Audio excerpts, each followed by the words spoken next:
amwene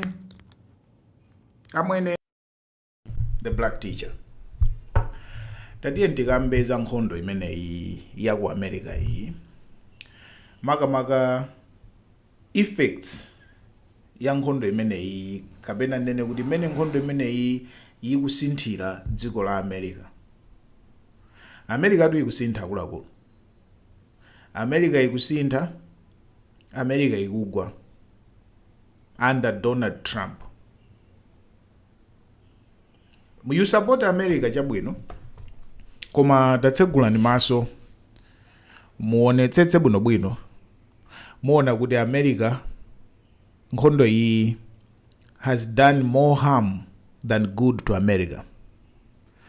Donald Trump has done more harm than good to the standing of America militarily komanso morally pa dziko lapansi pano. Chikhale chichewa chokha. Military ya America, mphamvu za America ngati superpower zichepa kapenanso ndinene kuti zachepa kale mwina 10 times chifukwa cha nkhondo iyi ndi zimene Donald Trump akuchita. Sindapange cover mu news last week, not last week, 5 days ago. Ku America anachosa ntchito majeno army. Munamva news imene? Anachosa ntchito majeno army. And the chief of staff wa army amene ananchosa ntchito wagwira ntchito ndi ma president 7 chilowereni ku military.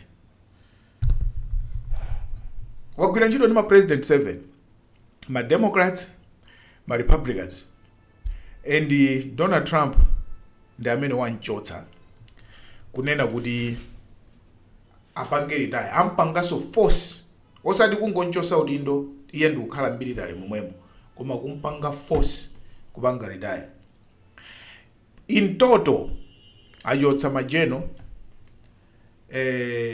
ndi maranki ena onse anthu 19 ku American military. So Donald Trump is done more harm than good to American military. Tikabwera ku standing ku dziko lapansi, ma alliances ndikoyamba kuti UK ikakane kunena kuti ineyo we are not taking part in the America. We are not taking part. UK does everything in the America.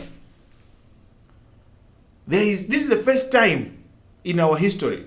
In our history, UK kukana, France kukana, Europe kukana, NATO kukana. There is something wrong. There is something wrong. I tell you, there is something wrong.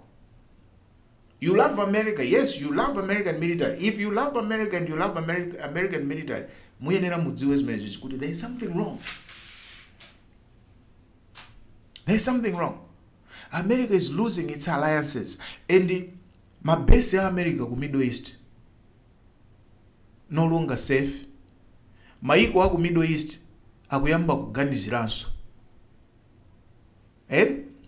Amapita ukamenya nkhondo ku Syria, kumakhala nkhondo ku Syria, ku Iraq, ku Afghanistan, maiko aku Middle East ose ajamanena kuti we need a base, come here, we need a base.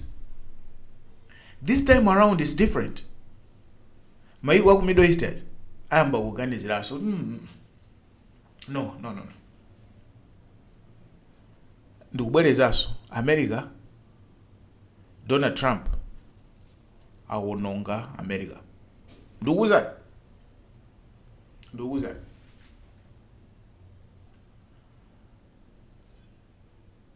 I will not be surprised. Siningadabwe yayi patakhala kuti alipo ena ake ku America kuja akufuna adamuzimisa Donald Trump. Siningadabwe.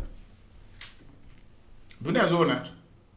Chifukwa yani? Chifukwa chonena kuti ma America zena akudziwaso kuti Donald Trump wapanga yani waononga dziko. Akuziwa. Ma-Americans ambiri akudziwa. Majeno onse amene achosedwa akudziwa. Majeno amene asiyanza umirira. And kuchotsa jeno tusiji bwana. It means amapanga undermine zimene mukulankhula. Kapena amakutsutsani. Kapena samafuna kutenga maorders anu. Kuchotsa majenos 19. It means kuti amakuuzani kuti no. Zimene mukupanga zinono. America worked so hard to build my alliances, invested a lot of money to build my alliances ndi maiko osiyana-siyana. Yaononga ndalama zambiri kuthandiza maiko osiyana-siyana. Kungothesa maubale amenewo anyhow. Right? Guess what? Dzuloso du Russia yaopseza UK kuti ikaphulisa bridge ku UK. Mwaimva nkhani mwe? Because Putin knows kuti Trump is no longer interested in Europe. Ulada china chake ndi UK, US under Trump. Singapange kanthu. Makulu. Sizonenanso kuti Iran yawina kapena chanchani ndingokuuzani kuti America yapanga mistake. Nkhondo ya Iran, it has been a mistake. And Donald Trump, even as many, the problem with Donald Trump, zonse zimene munthu wa logic wina aliyese, you don't need that kuti uli super intelligent kuti uone zinthu zolakwika ya. Munthu wa normal wina aliyese atakuona kuti zisizolakwika. Zonse zimene amalankhula past 2 days tiyiphulisa Irani mpaka ikhale ku Stone Age. Kuzulo kumanena kuti tonight the end of civilization in Iran. Your civilization is going to be wiped out tonight. This language coming from a president of the United States of America in 2026.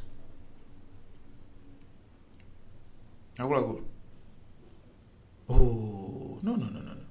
And ndija bwino waopseza kuonjezeraso masiku. Kuonjezeraso masiku. Akaopseza jonjo akuyika American military in danger, in harm's danger, in harm's way. Akuyika American military ili pa jopsezo. Chifukwa ukamaopseza jonjo Iran jaita kupanga china chilichonse. As we are talking, ndege zingati za America za onongedwa chiyambire nkhondo dzulo ndinanena.